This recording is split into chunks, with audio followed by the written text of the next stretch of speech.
지금 국회에서 오전 10시 30분부터 더불어민주당이 주최하는 그 공청회가 있습니다. 지금 화면이 들어오고 있는데요. 중수청, 공소청, 정부 입법 예고안에 대해서 어떻게 생각하는지 각자의 의견을 좀 수렴하는 그런 장입니다.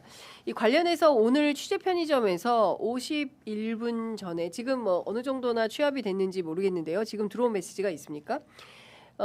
전문 수사관, 수사사법관 이원화를 뼈대로 한 중수청, 공소청 법안에 대해서 어떻게 생각하느냐라는 의견을 저희가 물었는데요.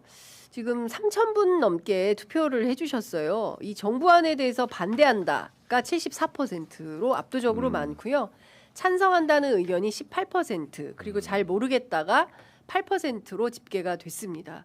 그러니까 이 정도로 수사사법관, 전문수사관 등으로 이원화하고 검찰권을 오히려 더 확대하는 방향으로 나가는 것에 대해서는 반대다. 이런 기류가 상당히 세다. 이렇게 볼 수가 있는 건데 두 분은 좀 어떻게 보셨습니까? 그러니까 저는 이게 사실은 이재명 대통령이 왜 저런 정부 안에 사실은 동의를 한 거니까 나온 거잖아요. 네. 그러니까 왜 그랬을까라는 걸 좀 생각을 해보면 네. 이게 당연히 여론에서 반발이 있을 거라는 걸 예상했을 거예요. 그렇게 뭐 아니란 사람이 아니기 때문에 네. 했는데 왜 그랬을까라고 하면 이게 사실 뭐 정부안이 가져왔어. 왔는데 참모진이 가져왔는데 여기 빨간 펜으로 밀주 쫙쫙 끄면서 이거 안 돼, 저거 안 돼라고 하나하나 개입하기가 쉽지 않았을 거라고 생각을 해요. 그렇기 때문에 이걸 일단 시장에 던져보고 여론에 맡겨보자. 네. 여론에 맡기면 사실 우리도 이것을 수정할 수 있는 명분이 생기는 거 아니냐라는 취지에서 좀 어떤 정부안이 나온 거 아닌가라는 생각을 해봅니다. 네. 어떻게 생각하세요?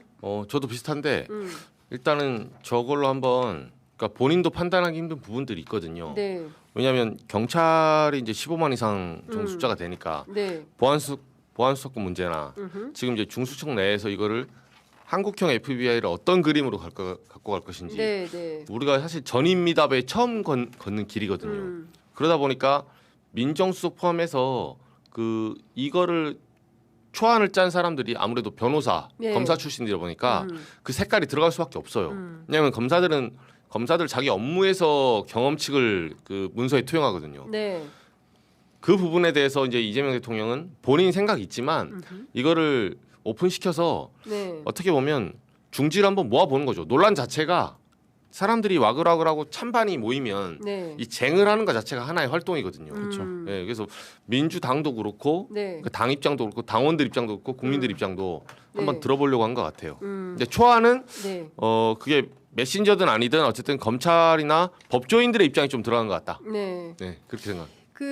뭐 굉장히 이제 중요한 포인트 말씀 주셨는데 이제 관련해서 저 어제 굉장히 막 그 다종다기한 내용들을 이제 취재를 했는데 이 종합해 보면 그 봉옥수석을 제외하고는 얘기가 안 되는 것 같습니다. 그러니까 대통령께 보고를 드렸다고는 하지만 대통령께서 뭐 앉아가지고 같이 일단은 그 중수청 법안만 하더라도 30쪽이 넘어요. 근데 그거를 이제 그 조문을 하나하나 보면서 검토했다.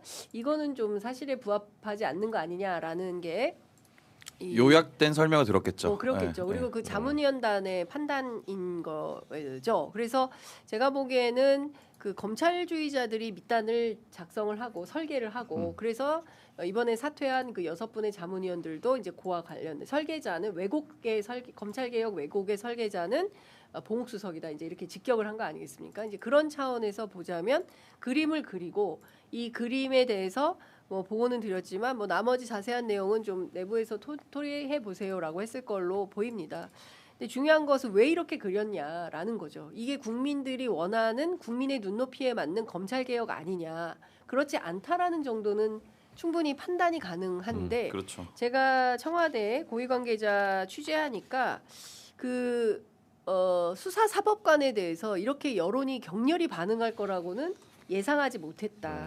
예상하지 못했다. 그러니까 민정수석실 안에서 이 수사사법관이 이렇게까지 쟁점이 될 거라고는 생각하지 못한 것 같다라는 얘기가 나옵니다. 그러니까 조금 이 설계하는 과정에서 상당히 안이하거나 그리고 상당히 검찰에 경도된 그러니까 검찰들이 앉아서 짰기 때문에 검찰이 경도된 안을 만든 거 아닌가라는 판단이 드는 거고요.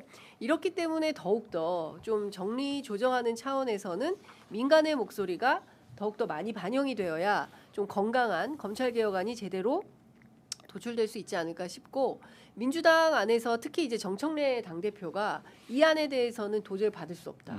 이거는 뭡니까 골품 제도다. 이제 이렇게 판단을 하고 있다는 거예요. 그래서 아마도 이제 수정 세 차례 이상의 수정을 통해서 변화된 안을 내놓을 것 같다라고 얘기를 합니다. 근데 이렇게 가서는 절대로 안 되는 걸 알고 있을 텐데 왜 이랬을까에 대해서는 저도 좀 추가 취재를 해서 여러분들께 또 말씀을 좀 드리도록 하겠습니다. 보안 수사권 문제는 어떻게 될 것 같아요? 보안 수사권.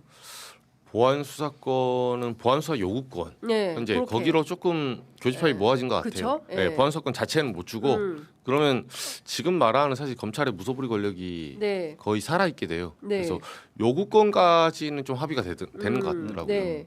그렇군요. 뭐 어떻게 취재됐어요? 그렇죠. 사실 보안 수사 요구권까지는 조금 해줘도 되는 거 아니냐라는 사실 뭐 대통령의 뜻도 그와 거의 부합한다라고 저도 알고 있고 네. 그렇기 때문에 뭐 요 정도는 또 사실 수사가 잘못됐을 경우도 있잖아요, 당연히. 예, 그쵸. 그래서 그 부분을 감안한다면은 충분히 이 부분까지는 좀 양보할 수 있다. 네.